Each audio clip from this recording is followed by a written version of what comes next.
اسی طرح رسول اللہ صلی اللہ علیہ وسلم نے ایک اور موقع پر ایک صحابی عثمان بن ابی عاص الثقفی کو ایک دعا سکھائی۔ جب وہ نبی صلی اللہ علیہ وسلم کے پاس حاضر ہوئے، وہ کہتے ہیں مجھے اتنی تکلیف تھی کہ قریب تھا کہ وہ مجھے ہلاک کر دیتی، تو نبی صلی اللہ علیہ وسلم نے مجھے فرمایا اس درد کی جگہ پر اپنا دایاں ہاتھ رکھو اور 7 مرتبہ کہو بسم اللہ اعوذ بعزت اللہ وقدرتہ من شر ما اجد واحاذر،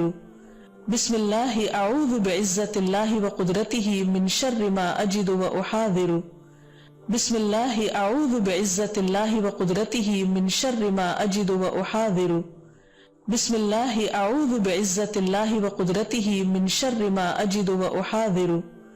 بسم اللہ اعوذ بعزت اللہ وقدرتہ من شر ما اجد واحاذر، بسم اللہ اعوذ بعزت اللہ وقدرتہ من شر ما اجد واحاذر، بسم اللہ اعوذ بعزت اللہ وقدرتہ من شر ما اجد واحاذر۔ اللہ کے نام کے ساتھ میں پناہ مانگتا ہوں اللہ کی عزت کی اور اس کی قدرت کی